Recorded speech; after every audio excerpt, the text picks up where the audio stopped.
Marketing Square. Bienvenue sur Marketing Square, le rendez-vous du gros marketing. Le gros, c'est un marketing qui sort des clous, qui se réinvente, qui se renouvelle.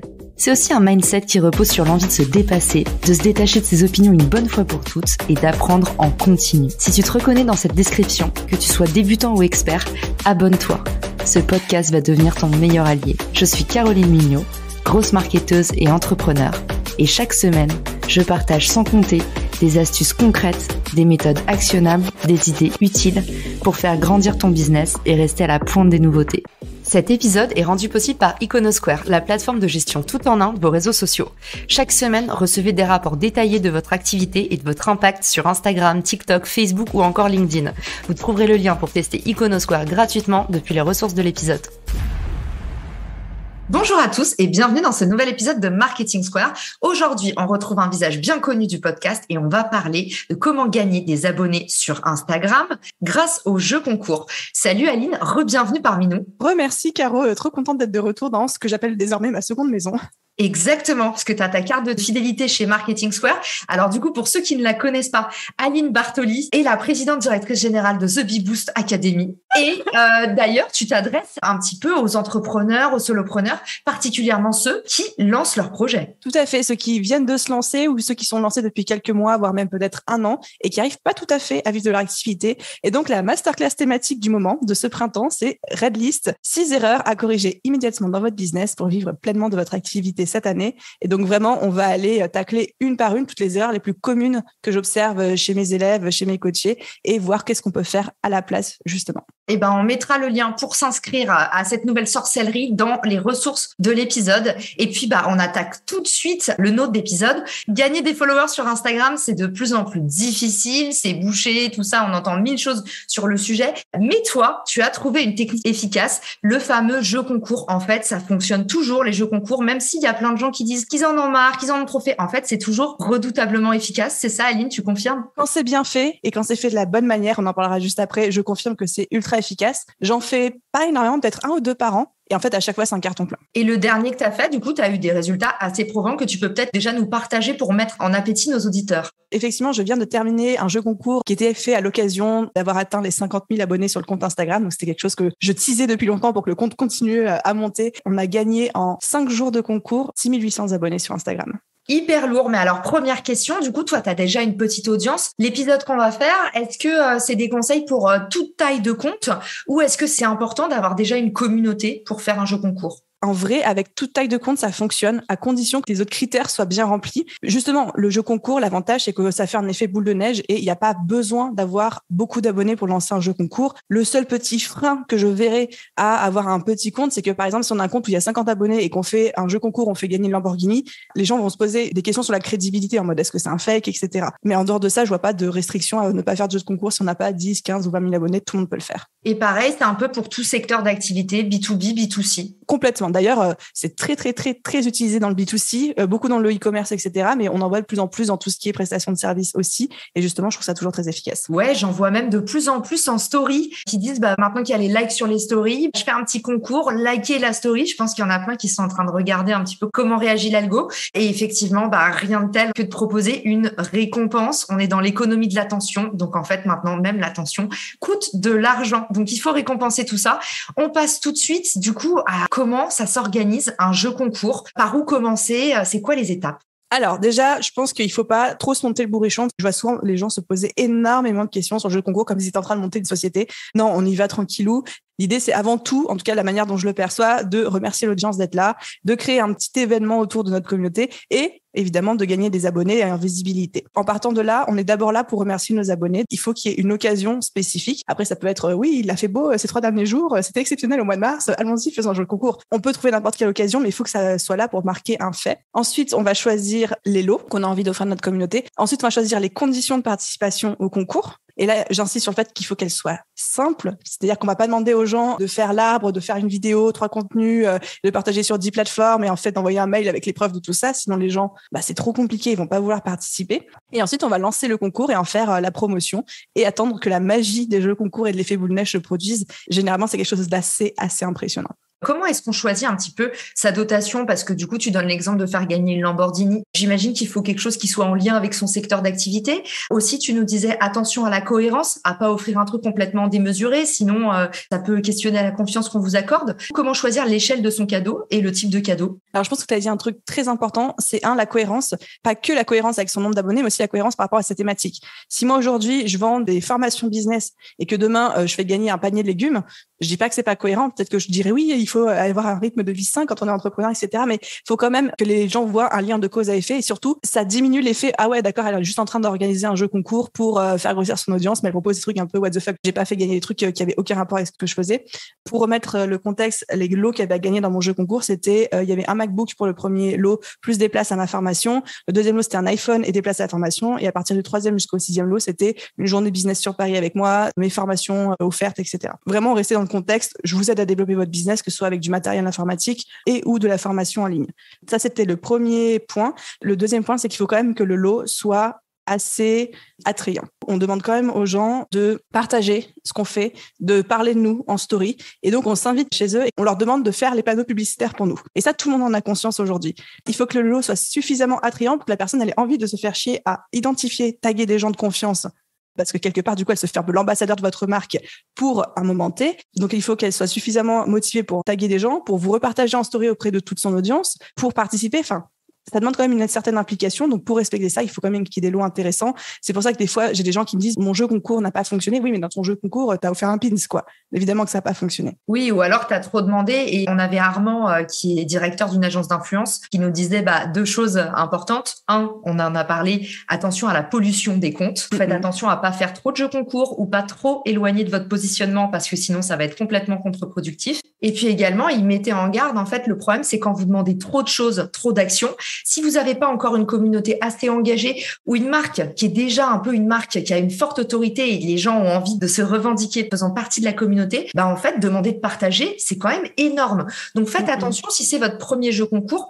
Déjà, un petit conseil qu'on peut donner, c'est peut-être commencer petit avec plutôt des tags et des mentions parce que le partage, je sais pas toi, Aline, mais moi, par exemple, je partagerai jamais sur mon compte une story de concours. J'ai hésité à le faire et avec le recul, je suis pas sûre que je le reproposerai, mais pas pour cette raison-là. En fait, effectivement, je suis d'accord avec toi et moi-même, je participe jamais à aucun concours et certainement jamais de ma vie je le repartagerai en story. Par contre, moi, ce qui s'est passé du côté organisation du concours, c'est que je pensais pas que ça allait autant prendre et je me suis retrouvée le premier jour avec 4000 DM, du coup, des 4000 repartages en story. Et du coup, j'ai plein de messages qui se sont noyés au cours de la journée. Et en fait, je me dis, avec le recul, lorsque j'organiserai le prochain jeu concours, je demanderai juste des tags. Je pense que c'est efficace suffisamment, mais pas de repartage en story. Déjà, peut-être que ça va lever le frein de participation pour certaines personnes, mais surtout, moi, ça va me libérer mes DM pour les vraies conversations que j'ai tous les jours avec mes prospects, quoi. Bien sûr, et justement, on va passer aux contraintes des jeux concours. C'est quoi les points négatifs? Est-ce qu'il y a des gens qui peuvent se plaindre? Est-ce que tu as déjà eu un peu les concouristes, les discounters qui, tu sais, viennent grappiller des choses ou viennent t'emmerder pour rien?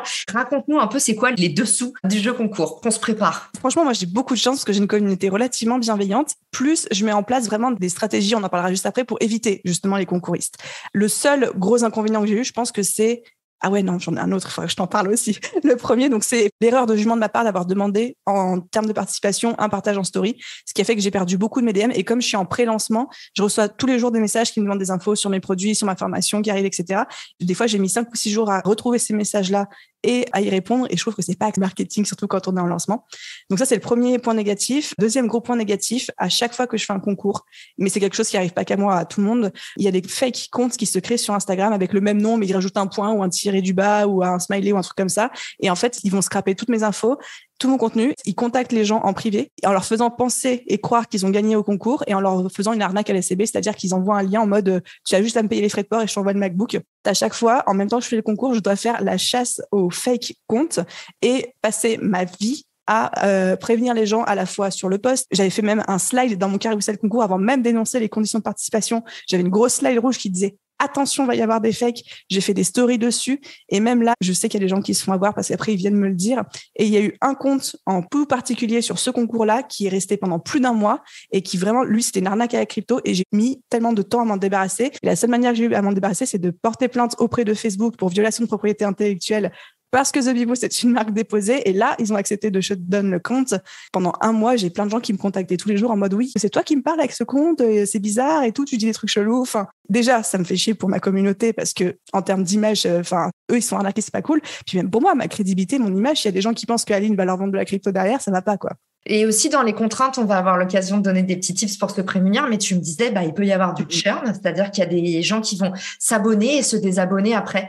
Donc, j'imagine qu'il va falloir gérer ça. Justement, une de mes grandes fiertés sur tous les concours que j'organise, c'est que j'ai pas de désabonnement après. Pour l'instant, à J+15 du jeu concours, sur les 6800 abonnés que j'ai gagnés, j'ai dû en perdre 500, même pas. 400, tout confondu. Donc, si ça se trouve, il y a même eu des abonnements normaux, entre guillemets. De la manière dont je gère ça, c'est que dans les conditions de participation au concours, je fais très attention à ne ramener que des gens qui correspondent à ma communauté idéale. C'est-à-dire que dans les conditions de participation, c'est marqué noir sur blanc pour participer. Commente le post, partage-le en story, mais surtout dans ton commentaire, tu vas taguer 2 entrepreneuses qui méritent de réussir là. Et en fait, rien que en segmentant qui doit être tagué, alors évidemment, je vais pas vérifier sur les profils de tout le monde qu'ils ont bien tagué des entrepreneuses, mais le fait de le dire, je m'assure que on va pas taguer n'importe qui et que j'ai pas un effet boule de neige qui va se créer chez monsieur et madame tout le monde, mais uniquement auprès de mon cœur de cible. Et en fait, j'ai très très peu de désabonnements après mes concours à cause de ça. Meilleure astuce, donc pour le coup, si demain vous faites un concours de votre marque de chocolat vegan, c'est pas tag 2 amis, tag 2 potes, tag ta meilleure amie, c'est tag 2 vegan. Trêve de suspense, raconte-nous, c'est quoi les astuces pour faire reacher au maximum son jeu concours? Je pense qu'on en a déjà cité pas mal au final, le fait de soigner la participation, les conditions de participation, d'avoir un lot qui soit quand même suffisamment attractif pour donner envie aux gens d'être nos panneaux publicitaires pendant quelques jours, parce que, encore une fois, on leur demande quand même de nous promouvoir devant leur audience. Donc, en fait, ils mettent en jeu leur crédibilité aussi. Ensuite, il y a le fait de vraiment en faire la promotion, c'est-à-dire créer des posts, créer un petit événement autour. Moi, je l'ai repartagé en story aussi. Je suis pas la meilleure élève en mode j'en ai pas fait un énorme événement parce qu'avant tout, c'était pour remercier la communauté. J'avais envie, évidemment, d'avoir plus de visibilité. C'est pas comme les jeux concours, on les a souvent croisés, ceux de Yomi Denzel qui, à chaque fois, rafle tout le net parce qu'il offre des Lamborghini, des choses comme ça et que ça lui fait gagner 100 000 abonnés dans la semaine. Donc moi, c'était plutôt centré sur remercier l'audience. Je ne vais évidemment pas repartager tout le monde derrière. Je ne pouvais même pas répondre à tout le monde. Après, je pense que quand on est un petit compte et qu'on a quelques repartages, une dizaine, une vingtaine, on peut le faire. Mais attention de ne pas saouler notre audience parce que si notre audience, elle regarde nos stories puis qu'elle voit juste 20 stories similaires à la suite les unes des autres, pas sûr que ça leur donne envie de regarder la suite. Repartager quelques-unes, oui, histoire de montrer qu'il y a de la participation, de l'émulation, c'est un bon facteur de crédibilité, une bonne preuve sociale. Peut-être repartager les stories qui sont accompagnées de mots rigolos de la part de vos audiences ou vraiment quelque chose où ça apporte une valeur ajoutée, ça va distraire les spectateurs de la story, mais pas juste repartager pour repartager. Et alors, du coup, c'est quoi les canaux complémentaires qu'on peut utiliser pour faire reacher son jeu concours? J'imagine tous. Qu'est-ce que tu en penses? Je pense tous. Effectivement, ne pas oublier aussi le mail. C'est tellement possible d'envoyer une newsletter en disant je fais un super jeu concours sur mon Instagram, etc. Si on a envie de faire grossir son audience sur le réseau en question. Après, j'oublie pas non plus que généralement les gens qui sont sur un réseau sont un peu frileux d'aller sur un autre. Donc, c'est bien de faire de la cross-promotion sur tous nos réseaux sociaux. Faut pas non plus s'attendre à ce que toute la communauté Instagram applique sur LinkedIn ou vice-versa, quoi. Et c'est quoi la durée parfaite d'un jeu concours? C'est quoi ce que tu recommandes, toi? En vrai, quelques jours, entre 24 heures et 3-4 jours maximum. Le mien faisait 5 jours, j'avais l'impression que c'était même un petit peu long pour certaines personnes. Déjà, dès le 3e jour, je commençais à avoir des messages. C'est quand qu'on a les résultats? C'est quand qu'on a les résultats? Alors, ça a beau être marqué sur le post, les gens oublient en 3 jours. Il y a d'autres posts qui ont été publiés entre-temps, donc ils n'ont pas forcément le réflexe d'aller de nouveau retrouver. Les stories ont expiré. Ouais, 24 heures à 3-4 jours, c'est le maximum, ça me semble bien. Et donc, en fait, les conseils d'Aline, c'est pas vous dites OK, je mets 15 jours parce que plus c'est long, plus va y avoir des participations, il faut laisser le temps aux gens. Au contraire, Aline, elle vous recommande de faire valoir le emergency feeling, le sentiment d'urgence, ce qui vous permet aussi de communiquer massivement sans perdre sur la durée parce qu'au bout du 6e jour de jeu concours, voilà, tandis que si vous faites 3 jours d'activation, c'est un peu moins péché. Et du coup, après, comment tu annonces le gagnant? Tu l'annonces dans les commentaires, tu fais une story, un post, tout à la fois? Quand le jeu concours termine, déjà, moi, je ferme les commentaires sous le post. C'est-à-dire que le jeu concours, moi, je l'avais dit, il se termine le dimanche à 20h. Le dimanche à 20h, je suis allée sur mon post, j'ai cliqué sur les 3 petits points, modifier, désactiver les commentaires. Il faut savoir qu'en fait, quand on désactive les commentaires sous un post et qu'on les réactive genre le lendemain, les anciens commentaires reviennent. Donc, on ne les perd pas, en fait. C'est juste s'ils sont mis de côté. J'avais fait plein de tests avant pour m'assurer de ça. Et du coup, j'ai désactivé les commentaires pour être sûr que les gens, ils disent, OK, c'est fini. J'ai modifié la description du post pour dire le concours est fini, annonce des résultats résultats demain, lundi à midi. En fait, j'ai fait le tirage au sort en off, c'est-à-dire que je l'ai fait le lundi matin tranquillement parce que j'utilise une application qui s'appelle App Sorteos, qui est une application payante à partir de plus de 1000 commentaires, je crois. Mais alors vraiment, c'était des peanuts. Moi, pour mon tirage au sort, j'ai dû payer genre $5 pour 12 000 participations, tu vois. Donc, on n'est vraiment pas sur des gros montants. Et en fait, l'application, tu peux rentrer dedans tous les critères que tu veux. Quand, par exemple, la personne a commenté plusieurs fois, est-ce que ça compte que pour une participation ou pour plusieurs participations? Est-ce qu'il y a un minimum de mentions dans son commentaire pour que sa participation soit prise en compte? Vraiment, tu peux mettre tous les critères que tu veux. Super pratique. Tu lui dis combien de gagnants tu veux, dans quel ordre, combien de suppléants. Et en fait, à chaque fois que j'avais des noms qui sortaient, j'allais vérifier qu'ils avaient bien fait le partage en story, qu'il y avait bien le commentaire, etc., etc. Forcément, il y avait une ou deux personnes qui n'avaient pas du tout partagé en stories ou le commentaire, finalement, ça allait pas, etc. Et donc, au final, j'ai refait des tirages au sort. Pour ça, j'ai préféré le faire en off. Au début, j'avais fait en live la première fois. Et moi, ça me permet vraiment de vérifier que tout le monde remplit les critères, de faire ma tambouille tranquillou. Effectivement, j'avais préparé des petites stories que j'ai partagées à l'heure promise. Plus ensuite, sous le post du jeu concours, j'ai identifié les gagnants en disant les grands gagnants sont, en me disant si les gens n'ont pas vu ma stories, ils iront voir sur le post du jeu concours, quoi. Merci pour la pépite de cette application. Tu vois, je l'avais pas du tout, j'en ai même pas entendu parler. Et c'est vrai que les tirages au sort, même moi, je fais des tickets d'or pendant mes lives sur LinkedIn et en fait, je le fais au doigt. Clairement, je ferme les yeux et je fais la technique médiévale un peu. Et c'est intéressant que tu parles aussi de ces fameux critères et que tu dises en fait relever en off, ça permet de vérifier les conditions d'éligibilité. Il faut peut-être le dire un peu dans les erreurs à éviter. Faites attention, tout ce qui est livraison. Si vous faites gagner votre poids en bouteille d'eau, est-ce que vous avez bien estimé les frais de livraison avant? Si votre concours il est déterminé géographiquement, parce que imaginez que vous deviez livrer au Japon, ça peut être un problème aussi. Donc en fait, dans le post, pensez bien à spécifier ces critères, pensez bien à tout prévoir en amont. Donc faites attention à bien vous prémunir en cas de pépin. Donc on pense bien avant à comment on va envoyer, sous quel délai on va envoyer, parce que c'est pareil, si vous faites une opération Saint-Valentin, faites quand même attention à ce que ça arrive pour la Saint-Valentin. Et du coup, après, on est fin prêt pour recevoir son cadeau. Exactement. Et il y a peut-être une dernière petite chose aussi. J'aime beaucoup passer par l'application App Sorteos parce qu'en plus, il génère un certificat sous forme de QR code qu'on peut ensuite mettre en story pour l'audience. En fait, ce qui se passe, pas quand on a une petite audience, mais quand on commence à avoir des grosses audiences comme moi, je sais que j'ai eu plusieurs fois la question, les gens vont questionner en fait la neutralité du concours et le fait que ce soit fait dans les règles. Enfin, j'ai même des personnes qui me demandaient est-ce qu'il y a eu un tirage au sort, qu'il y a un huissier, des choses comme ça. Alors là, je dis non, c'est un concours Instagram. Moi, je pourrais pas leur dire non, j'ai fait le tirage au doigt. Ils vont me dire Aline, ne te fous pas de notre tu vois. Donc c'est bien aussi d'avoir une application neutre qui fait un tirage au sort algorithmique d'ordinateur, etc. Je peux pas leur dire j'ai pioché des commentaires au hasard, quoi. Bon, ça, moi en live, vu que vous êtes en live, en fait, non, en live évidemment c'est bon, quoi. Vous devez sortir le nom, ça ira, mais effectivement, tu fais bien de le rappeler. Il faut quand même aussi communiquer comment est-ce que vous tirez au sort. À quelle date? Pareil, on l'oublie pas. Si on devait donner un peu la structure du poste pour tous ceux qui disent oh là là, ça va me prendre des heures. Bon, moi j'ai envie de dire conseil numéro 1, allez recopier ce que font les autres. C'est pas du plagiat, les postes de jeu concours. Si j'en fais un demain, Aline, je vais piquer ta structure. Et c'est exactement ce que j'allais dire, aller copier celui que j'ai fait. Voilà. Mais en gros, pour ceux qui ont les mains prises, qui peuvent pas aller voir sur le compte d'Aline ou sur le mien, parce que j'ai fait un concours avec Ocha, allez vous inspirer, prendre un peu nos structures. Qu'est-ce que tu pourrais recommander? C'est quoi la structure type? Moi, j'avais fait sous forme de carrousel, en tout cas. Après, ça peut être fait sous forme de carrousel sur LinkedIn aussi, d'ailleurs. Première slide, c'était évidemment un gros jeu concours avec les visuels des MacBooks, des iPhones, parce que forcément, faut attirer attention. Moi, j'avais une deuxième slide, mais bon, qui est pas forcément pertinente pour tout le monde, qui était la fameuse attention au fake, parce que j'avais l'expérience de mon concours précédent, donc directement, je voulais mettre en garde tout le monde. Ensuite, j'avais les 3 lots. Directement, j'annonce les lots. Ensuite, j'avais les conditions de participation. Et ensuite, sur la dernière slide, j'avais comment ça se passe pour le tirage au sort, quand est-ce que vont être contactés les gagnants, etc. Je l'ai pas précisé tout à l'heure, mais tous les gagnants, surtout celles qui avaient gagné le MacBook et l'iPhone, je les avais contactés genre 1 heure ou 2 avant le tirage au sort officiel, vu que moi, j'avais déjà les résultats, avec un petit vocal, une vidéo même, pour avoir prouvé que c'était bien moi, que c'était pas un fake, pour leur annoncer déjà en premier qu'elles puissent se remettre de leurs émotions. Mais surtout, je voulais vraiment éviter, toujours avec ces fake comptes, que dès que je les annonce, les fake comptes soient au taquet et les contacts à ma place. Bien joué, tu es rusé comme un renard.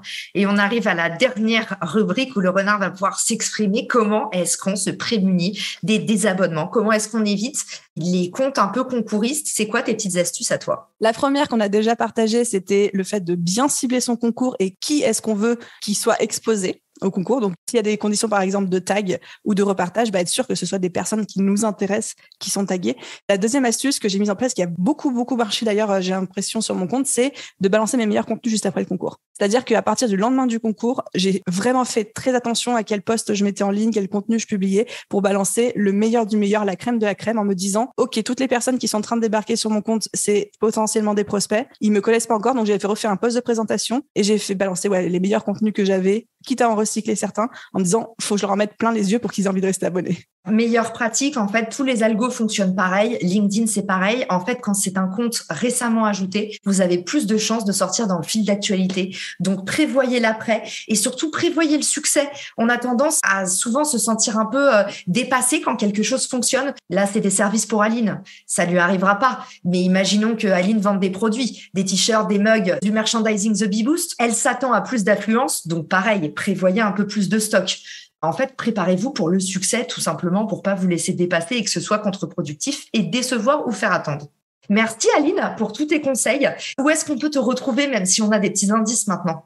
Instagram, c'est vraiment le plus simple et c'est là encore où, entre guillemets, je réponds le plus rapidement. N'essayez pas de m'écrire sur LinkedIn, je mets 3 semaines à répondre, sauf si vous êtes très patient. Autant être honnête. Je sais que Caro, à chaque fois, elle me botte les fesses, mais soyons très honnêtes entre nous. Ou sinon, sur mon site, thebeeboost.fr, tout simplement. Trop bien. Eh ben, merci d'être repassé nous voir, Aline. On aura un petit épisode. Justement, tu nous parlais des faux comptes. Je fais un teasing. On reçoit bientôt Armand qui va nous donner des hacks pour pouvoir détecter les faux comptes Instagram. Évidemment, c'est pas les méthodes qu'on connaît tous. C'est des méthodes de professionnels de l'influence pour pouvoir cramer les faux comptes, pouvoir cramer les comptes qui achètent des followers. Et oui, ils nous partagent des techniques d'insider. C'est pour ça que j'ai voulu qu'on en profite toutes. Je vous dis à très vite dans le podcast. Ciao!